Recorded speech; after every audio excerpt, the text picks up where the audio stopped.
The State of Climate Action 2025, bringing the report from the Systems Change Lab to life. A video by My Zero Carbon Climate Action. My Zero Carbon. The best time to act is now. Please remember to like and share this video and subscribe to our channel. This report was published in 2025 by the Systems Change Lab in partnership with the Bezos Earth Fund, Climate Analytics, Climate Works Foundation, the Climate High-Level Champions, and World Resources Institute. Introduction. The decisive decade. The world finds itself at a critical juncture on climate action. The Paris Agreement is an international treaty on climate change adopted in 2015. It aims to limit global warming to well below 2 degrees Celsius, preferably to 1.5 degrees Celsius, compared to pre-industrial levels. Progress has been mixed, with notable advances in renewable energy and sustainable transportation.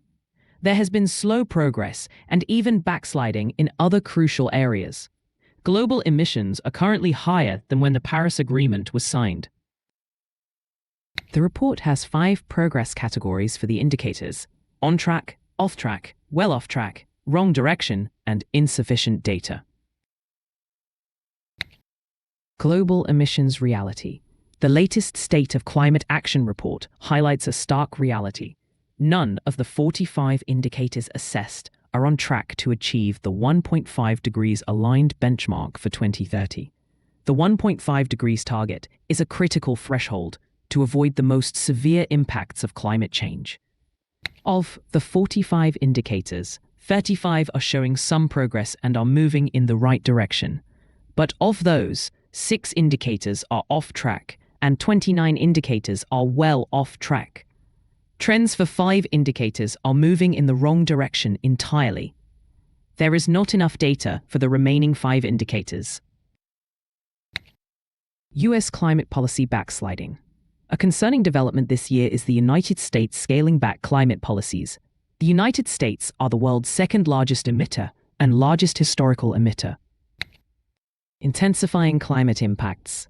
Global greenhouse gas (GHG) emissions continue to rise, intensifying climatic changes and impacts beyond anticipation. The past 10 years have been the hottest on record. Ocean heat content has reached an all-time high, causing marine heat waves. Arctic and Antarctic sea ice covers have fallen to record lows. Challenges and emerging progress. Climate impacts are worsening. We need to see more collective action at the necessary pace and scale. However, progress is emerging in governments, markets, and communities. Clean energy investments reached a new milestone, surpassing $2 trillion in 2024. That's approximately twice the investments in fossil fuels. The world saw its largest ever increase in renewable energy generation in 2024.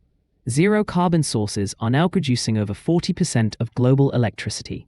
China's solar energy capacity alone surpassed 1 terawatt (TW). Paris Agreement goals and current trajectory. A decade ago, the Paris Agreement was adopted with the shared goal of fostering a more sustainable path for humanity.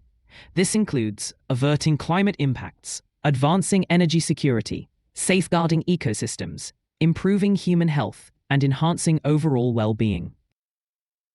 While global emissions are not aligned with the Paris Agreement's goals, some progress has been made.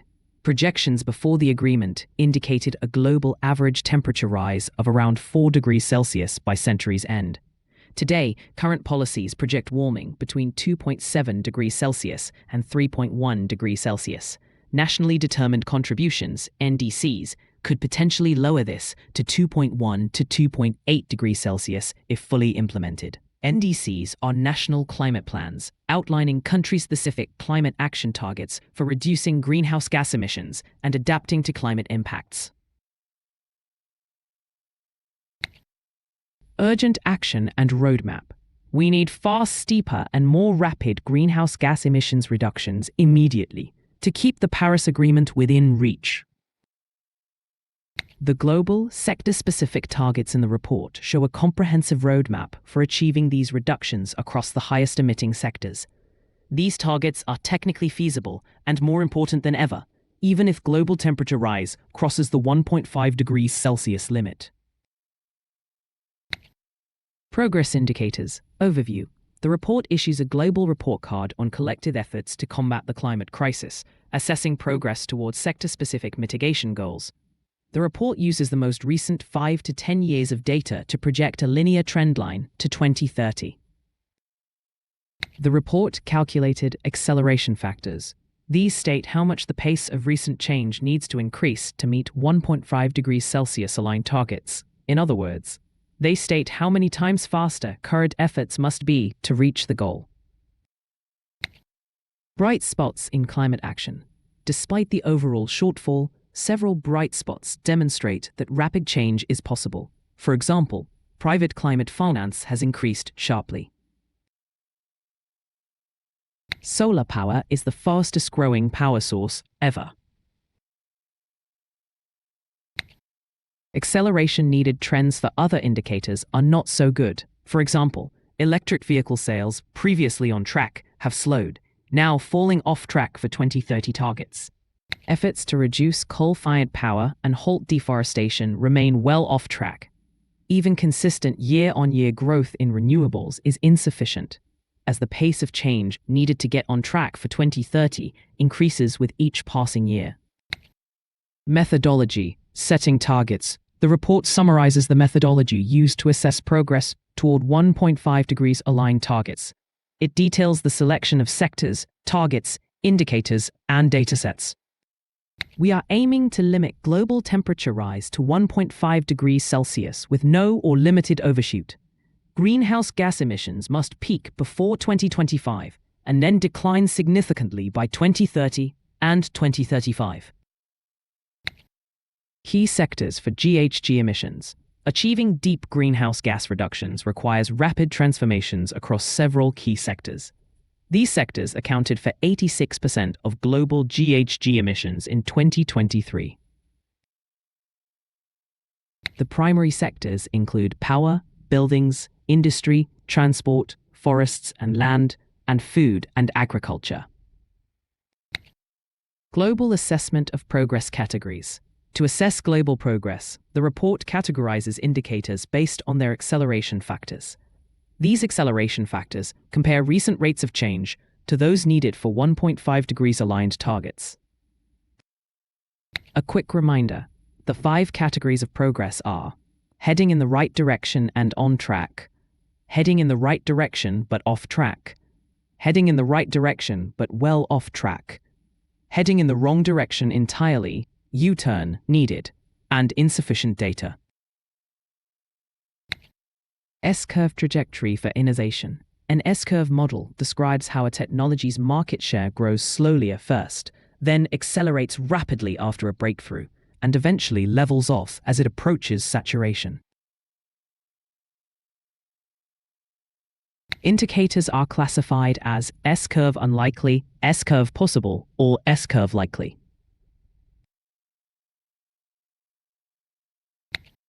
Power sector, emissions and decarbonization. Burning fossil fuels for electricity is the single largest contributor to climate change. In 2023, electricity and heat generation accounted for 27% of global greenhouse gas emissions. Decarbonizing power generation is vital for reducing emissions from end-use sectors. End users includes homes, businesses, and transportation. Industry and buildings are currently the largest users of electricity and heat. Zero-carbon power scale-up. Zero-carbon power sources include solar, wind, hydro, and geothermal. They are crucial to reduce CO2 emissions and meet rising global electricity needs.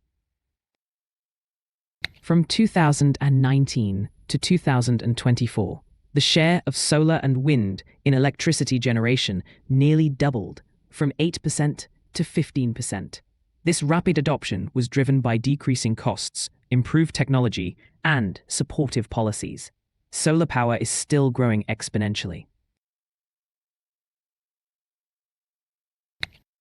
Phasing out fossil fuels. Coal. Scaling up zero-carbon electricity must go hand in hand with a complete phase-out of fossil fuels to limit global warming to 1.5 degrees Celsius. Coal is responsible for 2/3 of power emissions, making its reduction absolutely critical. Phasing out fossil fuels. Fossil gas accounts for over a quarter of power emissions, so gas also needs to see substantial reductions in its use. A further build-out of new fossil gas infrastructure globally is incompatible with limiting global warming to 1.5 degrees Celsius, as it would lock in emissions for decades. Decarbonizing electricity generation. The carbon intensity of electricity generation provides an overall measure of progress toward decarbonization of the power sector.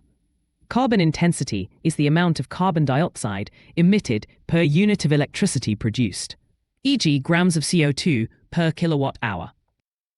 Global carbon intensity has slightly decreased from 2020 to 2024. However, it needs to fall more than 10 times faster to reach the 1.5 degrees Celsius aligned target. Continued progress is essential to achieve near-zero intensity by 2050. Top 10 countries decarbonizing fastest. Global progress in decarbonizing electricity generation is well off track, but several countries are achieving promising reductions, offering potential for replication. These countries are replacing fossil fuels with zero-carbon electricity. The United Arab Emirates leads the list, reducing its carbon intensity by 39 grams CO2 per kilowatt hour per year between 2019 and 2024.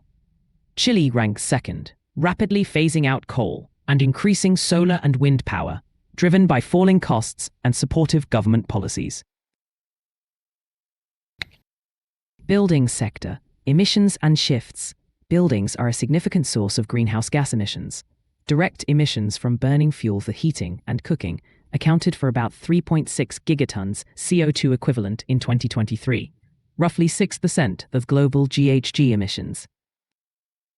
When indirect, off-site emissions from electricity production for heating, cooling, and lighting are included, the total emissions from the building sector almost triples to 10.2 GT/CO2e. These figures do not include embodied emissions, which are GHGs released during the entire life cycle of a building, from material production and manufacturing to construction and disposal. Improving building energy efficiency. To transform the global building sector, operational emissions must see sustained declines. This requires improving buildings' energy efficiency, decarbonizing operations, retrofitting existing buildings, and constructing new zero-carbon buildings. Data indicates only modest improvement in the energy intensity of building operations. The average annual decline between 2018 and 2022 was just under 2 kilowatt-hours per square meter. Global efforts require a threefold acceleration to meet the 2030 target. Decarbonizing building operations. Reducing the carbon intensity of building operations is essential to align with a 1.5 degrees Celsius pathway. This involves reducing demand through efficiency measures and electrifying energy end uses with zero-carbon electricity, such as from a decarbonized power grid or rooftop solar. Rooftop solar uptake. Pakistan example. Rooftop solar photovoltaic systems offer a highly accessible and low-cost mitigation option, with significant potential for near-term emissions reductions in the building sector. Pakistan is expected to have 20% of all its electricity coming from solar by 2026. Pakistan has emerged as a leader in rooftop solar PV uptake, witnessing a significant surge since 2022. This growth was fueled by declining costs, net metering, removal of import duties on solar equipment, and low-interest financing options. By the end of 2024, Pakistan's rooftop solar systems were generating around 16 terawatts of zero-carbon electricity. Retrofitting existing buildings. In regions like North America and Europe, where most of the 2050 building stock already exists, deep retrofits of existing buildings are crucial. Deep retrofits involve comprehensive upgrades to a building to achieve significant energy efficiency and reduce carbon emissions, often aiming for zero carbon standards.